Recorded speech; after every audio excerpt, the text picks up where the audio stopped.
రేవంత్ రెడ్డి అల్లు అర్జున్ వివాదం రోజు రోజుకు ముదురుతూ ఉంది. ఇంటి మీద దాడి జరిగింది కదా సార్, ఓఈ జేఏసీ అని చెప్పి, దాన్ని ఎలా చూస్తారు? కొత్తగా వాళ్ళు ఒక ఫోటోస్ రిలీజ్ చేశారు. అన్ని ఫొటోస్ కాంగ్రెస్ పార్టీ ముఖ్య నాయకులతో వాళ్ళు ఉన్నాయి. వాళ్ళకి దాడి నాతో కూడా రోజుకి కొన్ని వేల మంది ఫోటోలు దిగుతారు. ఈ రాష్ట్ర పెద్దగా గౌరవ ముఖ్యమంత్రి గారు ఆన్సర్ చేశారు. మళ్ళా దాన్ని వక్రీకరించే విధంగా ఒక ప్రెస్ మీట్ పెట్టారు. దాన్ని ఏదో అల్లు అర్జున్ పెట్టిన ఒక్క ప్రెస్ మీట్ అగ్గికి ఆజ్యం కాదు, కిరోసిన్, పెట్రోల్, వైట్ పెట్రోల్ అంత పోసినట్టుగా మారింది. మానవతా దృక్పథంతో చూడాల్సిన ఇంత దూరం వచ్చాక కూడా రేవంత్ రెడ్డి అండ్ కో తగ్గేదేలా అంటుంది. తను నేనే ఉన్నది ఉన్నట్టు చెప్పుకుంటే ఏమయ్యేది కాదు. తెలంగాణ రాష్ట్ర రెవెన్యూ శాఖ మంత్రి పొంగులేటి శ్రీనివాసరెడ్డి రేవంత్ రెడ్డి కేబినెట్లో నెంబర్ 2. పనిలో పనిగా అన్నీ కడిగేశా, కాదు అడిగేశా. ఇది కామ్గా ఉండదుగా నాకు. Let's start now. నమస్కారం సార్. ప్రేక్షకులకు నమస్కారం, మీకు నమస్కారం. మీరు కాస్త ఓపెన్గా ఉంటారు. అన్ని ప్రశ్నలకు స్పేస్ ఇస్తారా, లేకపోతే కొన్ని కుదించి మాట్లాడుకుందామా? స్పష్టంగా నిజం ఉన్నది ఏదైతే ఉందో నిజాన్ని కొండబద్దల కొట్టినట్టు చెప్తాం మీకు. నా మొదటి ప్రశ్న సార్, కాస్త టెన్షన్ పడకుండా జవాబు చెప్పండి సార్. ఆ పుష్ప సినిమాకి సంబంధించి జరిగిన తొక్కిసలాటకు సంబంధించి కేటీఆర్ సపోర్ట్ చేస్తున్నాడు, రేవంత్ రెడ్డి గారిని తప్పుపడుతున్నారు. దీన్ని మీరు ఎలా చూస్తారు సార్? ఎవరైనా ఒక సందర్భంలో ఒక వేదిక దగ్గరికి వెళ్ళినప్పుడో, ఒక మీటింగ్కి వెళ్ళినప్పుడో, ఒక పబ్లిక్ షోకో వెళ్ళినప్పుడో జరగరాని అటువంటి పరిస్థితులు జరిగితే దానికి తప్పకుండా మనం అంతా ఆ కుటుంబానికి అండగా ఉండాలి. దాన్ని రాజకీయం చేయాల్సిన అవసరం లేదు. మానవతా దృక్పథంతో చూడాల్సిన ఆ సందర్భంలో అది విస్మరించడం అనేది బాధాకరం. మళ్ళీ పోలీస్ స్టేషన్కి ఎందుకు పిలిపిస్తున్నారు సార్? అది ఎంక్వైరీ అనేది ఆ ఎపిసోడ్ జరిగిన దాంట్లో ఇక్కడ 2 పద్ధతులు. గౌరవ ముఖ్యమంత్రి గారు జరిగిన దారి మీద ఒక శాసనసభ్యుడు అడిగిన క్వశ్చన్కి ఆన్సర్ చేశారు. అసెంబ్లీ సాక్షిగా అక్బరుద్దీన్ ఓవైసీ అడిగిన దానికి ఆన్సర్ చేశారు. యాజ్ ఏ ఈ రాష్ట్ర పెద్దగా గౌరవ ముఖ్యమంత్రి గారు ఆన్సర్ చేశారు. మళ్ళా దాన్ని వక్రీకరించే విధంగా ఒక ప్రెస్ మీట్ పెట్టడం, దాన్ని ఏదో మళ్ళీ మరి నిజంగా రాజకీయ నాయకుడు అతనంటే రాజకీయ నాయకుడు కాదు. మరి వాట్ ఈజ్ ఇట్ ఇంట్రెస్ట్, దాని బ్యాక్ ఎండ్లో ఎవరున్నారు, ఏం చేయాలనుకుంటున్నారు అని కూడా నిజంగా నాకు అర్థం కాని $100 క్వశ్చన్ ఇప్పటికీ. అయితే విచారణ అనేది చేయొద్దు అనేది గౌరవ కోర్టు కూడా అనలేదు. జరిగిన ఎపిసోడ్ తనేమన్నారు, నేను అసలు బయట ఎవరికి కనపడలే, కాముగా లోనకి పోయి సినిమా చూసి మళ్ళీ బయటకు వచ్చిన, ఎమ్మటే వచ్చేసినాను, అది ఇదని. తను ఏదైతే విజువల్స్ అన్నీ చూపించారు టాప్ లేని వెహికల్లో, అవన్నీ కూడా విజువల్స్ని చూపించాలి కదా, ఉన్న ఫ్యాక్ట్ అది. తను నేనే ఉన్నది ఉన్నట్టు చెప్పుకుంటే ఏమయ్యేది కాదు. ఉన్నది లేకుండా లేదు అని చెప్తేనే కదా. సార్, ఇప్పుడు ఆ ఇంటి మీద దాడి జరిగింది కదా సార్, ఓఈ జేఏసీ అని చెప్పి, దాన్ని ఎలా చూస్తారు? సో ఆ కుటుంబానికి ఎవరైతే తల్లి చనిపోయి ఎవరైతే కుర్రాడు తన అభిమానాన్ని చెప్పుకునేవాడు, ప్రాణం చాలా భయంకరమైన పరిస్థితిలో ఆ కుర్రాడు ఉన్నాడు. వాళ్ళ సింపథైజర్స్ ఎవరైనా ఉండొచ్చు. బట్ వాళ్ళు ఇప్పుడు కొత్తగా వాళ్ళు ఒక ఫోటోస్ రిలీజ్ చేశారు. అన్ని ఫొటోస్ కాంగ్రెస్ పార్టీ ముఖ్య నాయకులతో వాళ్ళు ఉన్నాయి. నాతో కూడా రోజుకి కొన్ని వేల మంది ఫోటోలు దిగుతారు. ఎవరైతే రిలీజ్ చేశారో వాళ్ళతో పాటు దిగిన ఫోటోలు కూడా ఇవి ఉంటాయి. అవి ఏమన్నా ఏంటంటే ఒక సెలబ్రిటీ లేకుంటే ఒక పొలిటీషియన్, ఒక మంత్రి వస్తే ఫోటో దిగితే గతంతో లింక్ ఉన్నట్టేనా? సార్, ఈ పుష్ప ఎపిసోడ్ కూడా క్లోజ్ ఇంకా అయిపోయినట్టేనా? ఎంక్వైరీ చేస్తున్నారు. ఈ ఎంక్వైరీలో క్లోజ్ వస్తుందా, ఓపెన్ వస్తుందా, ఎంక్వైరీ అయిన తర్వాత కానీ చెప్పగలుగుతాం. ఒక మాట మాట్లాడామంటే దాని వెనక ఏదైనా సిస్టమ్ ఉంటేనే మాట్లాడగలుగుతాం. ఒక నింద మోపే ముందు, ఒక నింద తప్పు చేశాడని ఇతను తప్పుడోడు అనటానికి ముందు ఆధారాలు ఉండి, ఈ ఆధారాలు ప్రూవ్ అయితే అంటేనే ఇతను ఈ తప్పు చేశాడు అని నాకు అనిపిస్తుంది అని అనగలుగుతాం. సార్, బెనిఫిట్ షో అంతా క్లోజ్ ఇంకా ఇంకేముండవా? మా మంత్రి గారు దాని మీద మీకు సమాధానం ఇచ్చారు కదా. సార్, వాళ్ళు తెలంగాణ ఫిలిం ఇండస్ట్రీ పెద్దలు కూడా సీఎంని త్వరలో కలుస్తున్నారంట కదా? డెఫినెట్గా. ఎందుకంటే నాట్ ఓన్లీ సినీ ఇండస్ట్రీ, రాష్ట్ర ప్రభుత్వానికి వ్యాపారాలు కానీ, కళలు కానీ, ఇతరత్ర చేసే ప్రతి వ్యక్తితో ప్రభుత్వం వాళ్ళకి అవసరం ఉంటుంది, వాళ్ళు ప్రభుత్వానికి అవసరం ఉంటుంది. ఇది భార్యాభర్తల సంబంధం ఎటువంటిదో ఈ ప్రభుత్వానికి ప్రజలకి కానీ ఈ సమాజానికి మంచి చేసే ప్రతి ఒక్కరికి ఉండే బాండింగ్ అటువంటిది. తప్పకుండా ఎవరైనా ఎప్పుడైనా గౌరవ ముఖ్యమంత్రి గారిని కలవచ్చు. 2 monthsలో పెద్ద బాంబు పేలబోతుంది అన్నారు. ఎక్కడ సార్ పేలలేదు ఇంకా? బాంబు పేలటం అంటే ప్రత్యక్షంగా ఏదో ఒక అణుబాంబులాగా పేలటం అనేది కాదు. ఆ బాంబు అనేది బాంబు రూపంలో కనపడదు. అంటే పేలితేనే ఆ మంటలు కనిపిస్తేనే, లేకుంటే ఆ ఫ్లాష్ వస్తేనే బాంబు పేలినట్టు కాదు.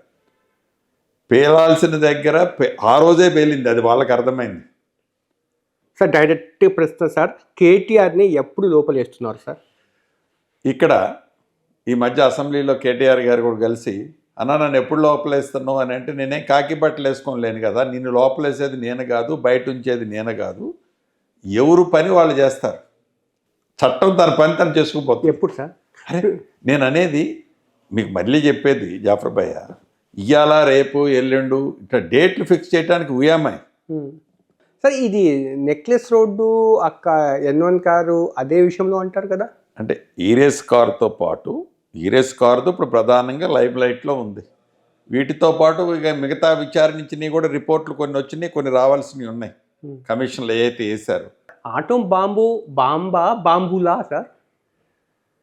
ఇప్పుడు ఈ డౌట్ మన ఇద్దరికి, మా జాఫర్ భాయ్కో నాకో కాదు రావాల్సింది. 10 సంవత్సరాలు ఈ తెలంగాణ రాష్ట్రాన్ని అద్భుతంగా తీర్చిదిద్దామని ఎవరైతే ఆనాడు అనుకున్నారో వాళ్ళకి మన ఇద్దరికి ఏమి అకౌంట్ తెలుసు, ఎక్కడ ఏం చేసింది, ఏసిస్ బ్యాంకులో ఎంత దాచుకుంది, విదేశాల్లో ఏడాది, నాకు బ్రేకింగ్ పాయింట్ వస్తా ఉంది, చెప్పండి ఎక్కడ ఏముంది అనేది ఇంకా వాళ్ళకి తెలుసు. అంటే సో ఇది బాంబుల అనేది అర్థమవుతుంది, ఇంకొంచెం విశ్లేషించాల్సింది జాఫర్ గారు, శ్రీనివాసరెడ్డి గారు కాదు. ఎవరైతే ఆనాడు అధికారంలో ఉన్నప్పుడు వారు చేసిన పొరపాటులు తప్పులున్నాయో వారికే తెలుసు ఇది బాంబులో ఆగిపోద్దా, బాంబులతో ఆగిపోద్దా. మీకు అర్థమైపోయిందా? ఇది కేటీఆర్ తో ఆగదు, కేసీఆర్ దాకా కూడా వెళ్తుంది. అంటే మీరు కేసీఆర్ పేరు యాడ్ చేస్తారా, ఇంకెవరన్నా పేరు యాడ్ చేస్తారా? నేనేం చెప్పట్లే. ఏ వ్యక్తి మీద, ఏ వ్యక్తుల మీద, ఏ పార్టీ మీద ఇందిరమ్మ రాజ్యంలో కక్షపూరితమైన చర్యలు ఉండవు. కానీ తప్పు ఎవరు చేసినా చట్టం మట్టుకు తన పని తను చేసుకుంటూ పోతుంది. సరే ఇప్పుడు ఇది కూడా గవర్నమెంట్లో మీరు ట్రబుల్ షూటర్గా మారారు. సీఎం తర్వాత నెక్స్ట్ సీఎం మీరే అంటున్నారు. నాది సీఎం తర్వాత బట్టి విక్రమార్క గారు డిప్యూటీ చీఫ్ మినిస్టర్ ఉన్నారు. జాఫర్ భయ్య నా స్థానం అనేక సార్లు చెప్పినా, మళ్ళీ మా జాఫర్ భయ్య ద్వారా కూడా యావత్ తెలంగాణ ప్రజలకు చెప్తున్నా, నా స్థానము ఇలా క్యాబినెట్ మంత్రులు 11 మంది ఉన్నాం కదా, నాది 11వ స్థానం. మనలో మన మాట దాదాపు ఒక 25-30 మంది ఎమ్మెల్యేలు గెలవడానికి కారణము మీరే కదా. ఆర్థిక సహాయం మంచి చెడు అంతా. అంటే నాదిది మీదిది అనేది ఈ కాంగ్రెస్లో ఉండదు. ఇదంతా క్యుములేటివ్. అందరం కలిసి పని చేస్తేనే ఇవాళ తెలంగాణ రాష్ట్రంలో ఇందిరమ్మ రాజ్యం వచ్చింది. ఎప్పటికైనా కూడా శ్రీనివాసరెడ్డి గారు సీఎం అవుతారు తెలంగాణకి అని నేను అట్టేం ఆశలో లేను, అటువంటి ఆశ కూడా ఉండదు. ఈ ప్రభుత్వంలో ఇందిరమ్మ రాజ్యంలో డెఫినెట్గా నాకు ఒక స్థానం ఇచ్చి ప్రజలకు సేవ చేసుకునే అవకాశం నాకు ప్రభుత్వం పక్షాన కల్పించినందుకు గౌరవ మా నాయకులు రాహుల్ గాంధీ గారికి కానీ, ఖర్గే గారికి కానీ, శ్రీమతి సోనియా గాంధీకి కానీ మనస్ఫూర్తిగా అనేకసార్లు కృతజ్ఞతలు చెప్పిన. మొన్న ఈ రాష్ట్రము ఉమ్మడి ఆంధ్రప్రదేశ్ దగ్గర నుంచి ఈ దేశం ఏర్పడి, ఈ రాష్ట్రం ఏర్పడిన తర్వాత 3 చట్టాలు రెవెన్యూలో తీసుకొచ్చారు. ఈ 3 చట్టాలు చేసిన వ్యక్తులు ఎవరైతే ఉన్నారో నేను 3వ వాడిని. నాకు అంతకంటే ఏం భాగ్యం కావాలి? నేనున్నా లేకపోయినా ఎప్పుడు ఈ చట్టం 2024 భూభారత చట్టం వచ్చినా కూడా డెఫినెట్గా నా పేడ కోడ్ జరుగుతుంది. మనిషికి అందుకంటే ఏం కావాలి? తెలంగాణకు సంబంధించిన కాంగ్రెస్ కార్యకర్తలు కానీ, చాలా మంది అభిలాష కానీ ఎప్పటికైనా శ్రీనివాసరెడ్డి గారు సీఎం అని అంటారు. కానీ ఇక నాకు అటువంటి పేరు ఉందని తెలిసి కూడా రేవంత్ రెడ్డి గారు మీరు మంచిగా సఖ్యతగా ఉంటారు, మీ మీద డిపెండ్ అవుతారు, మీతో మీద అన్యోన్యమైన బంధం. ఏం సార్ ఆ మంత్రము? ఇప్పుడు ఎవరికి వాళ్ళం యమునా తీరిలాకపోతే ఈ ప్రభుత్వం సాఫ్ట్గా జరగటమే కాకుండా ఏ ఆశలతో తెలంగాణ రాష్ట్రంలో ఇందిరమ్మ రాజ్యాన్ని తెచ్చుకున్నారో సామాన్య ప్రజలు, వాళ్ళకి ఇచ్చిన భరోసా నెరవేర్చే దాంట్లో మేమందరం ఐక్యంగా కలిసికట్టుగా పనిచేస్తున్నాం, భవిష్యత్తులో కూడా పనిచేయబోతున్నాం. సార్ తెలంగాణలో కాంగ్రెస్ గెలిచిన తర్వాత అందరికీ ఏంటంటే ప్రతి ఒక్కరికి సీఎం క్యాండిడేటే అభ్యర్థి అని అనుకున్నారు. కానీ సఖ్యత వాళ్ళ మధ్య ఎలా కుదిరింది, వాళ్ళందరి యొక్క ఈగోస్ ఎలా సాటిస్ఫై అవుతున్నారు సార్? ఏ తారక మంత్రమా సార్? ఇక్కడ ఒకటి, కాంగ్రెస్ పార్టీకి ఒక క్లియర్ హైకమాండ్ ఉంది.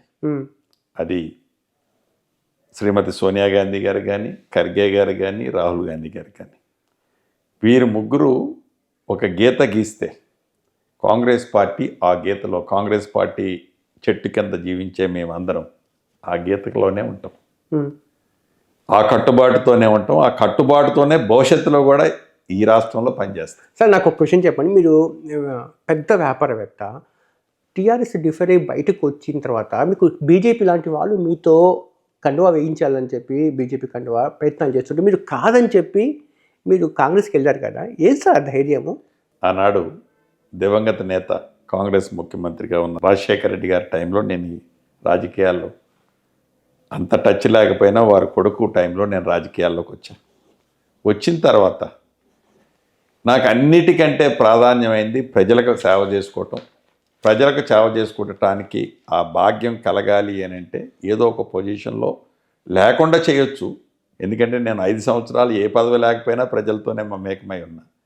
ఉండి చేయగలిగితే, ఉండి అవకాశం దొరికితే ఎక్కువ చేసే అవకాశం ఉంటుంది. కానీ అప్పుడు కొంచెం కూడా భయం అనిపించలేదు సార్? మనసులో ఉన్న మాట అనేది మనసులో మాట అంటే అప్పుడు ఆ టైంలో టీఆర్ఎస్ని డిఫేర్ చేస్తే బీజేపీకి వ్యతిరేకంగా వెళ్తే ఎలాంటి వాళ్ళ మీద కూడా కేసులు పెట్టడానికి వెనకాడరు అన్న ఒక ఫీలింగ్, ఆ ఆలోచన రావడం కూడా భయంతో కూడుకున్న వ్యవహారం ఉండింది.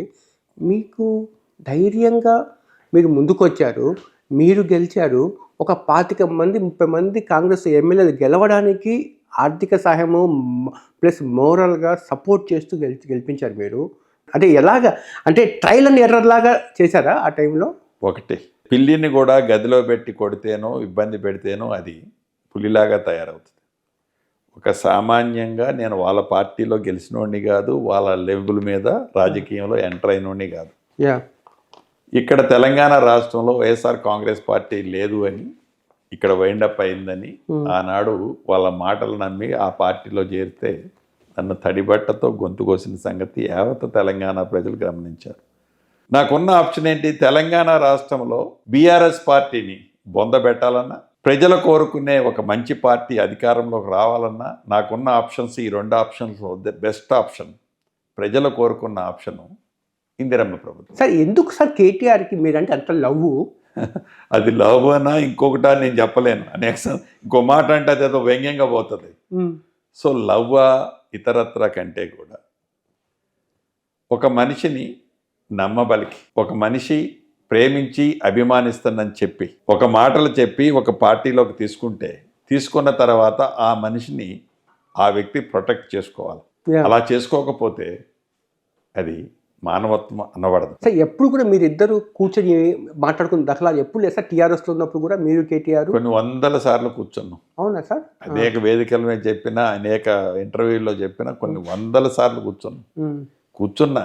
వాళ్ళ నాయన దగ్గర పోయి నేను అడిగేది లేదు, వాళ్ళ నాయనకి చెప్పేదాన్ని నేను ఊంగొట్టడం తప్ప ఈ మనిషికి మేము తీసుకునే నిర్ణయాల వల్ల ఇబ్బంది కలుగుతుంది, అతన్ని తడిబట్టతో గొంతు కోస్తున్నా అనే ఆలోచన తండ్రి కొడుకులకి ఇద్దరికీ లేదు. మీ బిల్స్ని కూడా ఆపారు కదా, వాళ్ళు రిలీజ్ చేశారా? తర్వాత నేను వాళ్ళు ఉన్నప్పుడే ప్రభుత్వం కోర్టుకు పోయినా, కోర్టు నుంచి డైరెక్షన్ తీసుకొచ్చినా, పేమెంట్ చేయమని కోర్టు డైరెక్షన్స్ ఇచ్చింది. అయినా కూడా మళ్ళీ వీళ్ళు నెక్స్ట్ అప్పీల్కి పోయారు, అక్కడ ఇచ్చింది. అట్లా సాగదీసుకుంటూ వచ్చారు 1 ఇయర్.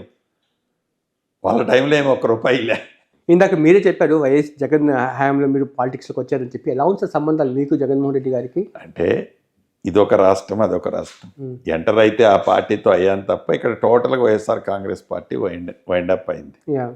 మానవులకు ఉండే సంబంధం డెఫినెట్గా ఉంటుంది. ఇవాళ నేను కాంగ్రెస్ పార్టీలో ఉన్నా.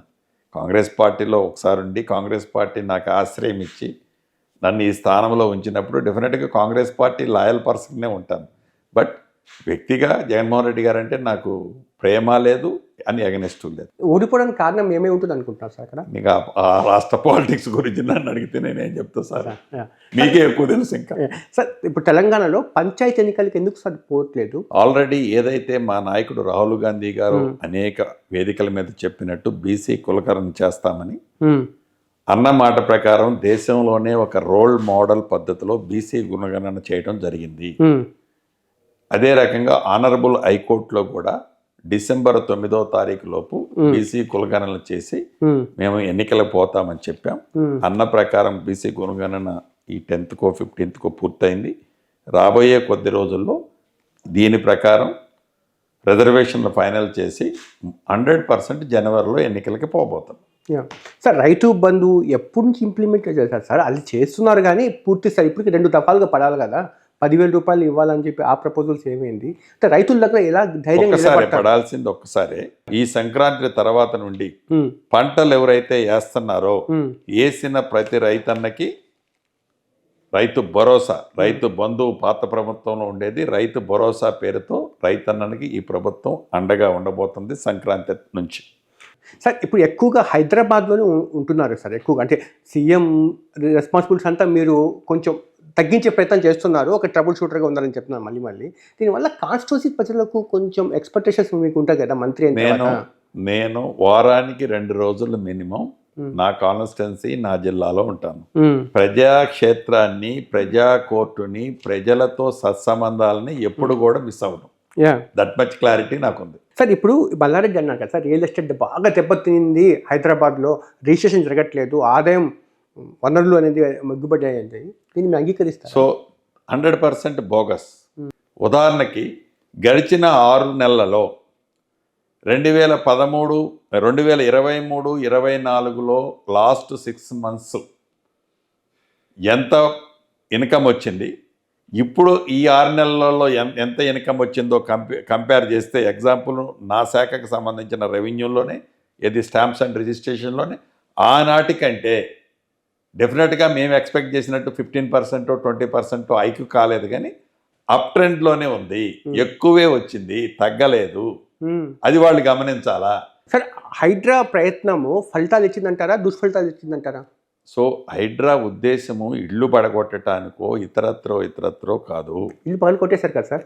ఇప్పుడు ఇదే గ్లోబల్ ప్రచారం అంటే నడి చెరువులో FTLలో ఇల్లు కట్టుకుంటే పర్వాలేదు, నడి చెరువులో ఇల్లు కట్టి ఆ ఇల్లును అనేక పర్యాయాలు గౌరవ హైకోర్టు అక్షంతలు వేసింది ప్రభుత్వాలని. ఎక్కడైతే నడి చెరువులో కట్టిన దాన్ని కూడా మీరు తీయొద్దు అనేది చాలా బాధాకరమైన విషయం.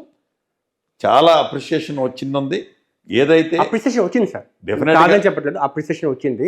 అట్ ది సేమ్ టైం అలా కట్టుకున్న వైలేషన్ చేసి అందరి ఇల్లు కొట్టారు సార్. డెఫినెట్గా ఎక్కడ వదలాలని అనుకోలేదు, ఉద్దేశపూర్వకంగా ఎవరిది వదిలింది లేదు. సార్ నేను ఒక ప్రశ్న సార్, ఇక్కడ ఎస్ అసదుద్దీన్ ఓవైసీ సంబంధించిన కాలేజీని ఎందుకు వదిలేశారు సార్? మీకు అసదుద్దీన్ ఓవైసీకి సంబంధించింది ఇప్పుడు నాదే ఎగ్జాంపుల్ తీసుకుందాం. పొంగులేటి శ్రీనివాసరెడ్డి ఇల్లు కూడా హిమాయత్ సాగర్ FTLలో ఉందని ఆనాటి MIUD మంత్రి గారు, ఇందాక నన్ను లవ్ చేసే మంత్రి గారు అన్నారే, మాజీ మంత్రి గారు KTR గారు అన్నాడు. మీరు ఎప్పుడన్నా మీరుంటే మీరు మీ టీమే వచ్చి సర్వే, నేను చెప్పిన ఛాలెంజ్ ఇసిరిన, కొత్త టేబుల్ తీసుకొని బావమరుదులు ఇద్దరు వచ్చి కొలిసి ఒక్క ఇటుక FTLలో ఉంటే నా ఇల్లు కొట్టేయమని చెప్పిన, మళ్ళీ ఏం మాట్లాడలేదే. సార్ షర్మిల సేవలు తెలంగాణలో కూడా తీసుకుంటారు సార్, మీ పార్టీ కదా సార్? అంటే ఇది జాతీయ పార్టీ, కాంగ్రెస్ పార్టీ జాతీయ పార్టీ. శ్రీనివాసరెడ్డి తెలంగాణలోనే పనిచేస్తుందా, ఆంధ్రప్రదేశ్ పోయి పనిచేస్తుందా, షర్మిల ఆంధ్రప్రదేశ్లోనే పనిచేస్తుందా, కర్ణాటకలో చేయలేదనేది ఉండదు. జాతీయ పార్టీలో ఎక్కడ ఏ వ్యక్తి అవసరం ఉంటే తప్పకుండా ఆ వ్యక్తిని అక్కడ పనిచేయించుకుంటుంది. సార్ ఒక చివరి ప్రశ్న, చంద్రబాబు నాయుడు పాలన ఎలా ఉంది సార్ ఆంధ్రప్రదేశ్లో? ఇప్పుడు నాకు ఇక్కడున్న పరిపాలనే చూసుకోవడం సరిపోతుంది, ఇక పక్క రాష్ట్రంలో ఏం జరుగుతుందో మనకి ఏం. ధన్యవాదాలు సార్. ప్రేక్షకులకు కూడా నమస్కారం. మా జాఫర్ భాయ్కి నమస్కారం. నమస్తే, నేను మీ జాఫర్. మీకు నేను మా టీం చేసే వర్క్ నచ్చితే మీరు సబ్స్క్రైబ్ చేయడం మర్చిపోవద్దు. సబ్స్క్రైబ్ చేయడంతో పాటు పక్కన ఉండే బెల్ ఐకాన్ కూడా ప్రెస్ చేయండి. 85% వాళ్ళు జస్ట్ ఛానల్ మీదకి వచ్చి కంటెంట్ చూసి వెళ్ళిపోతున్నారు తప్ప సబ్స్క్రైబ్ చేయట్లేదు. దీనివల్ల ఏంటంటే మేము తయారు చేసే కంటెంట్ మీ దాకా రావట్లేదు. మా రిక్వెస్ట్ ఏంటంటే ప్లీజ్ సబ్స్క్రైబ్ ఇట్లు మీ జాఫర్.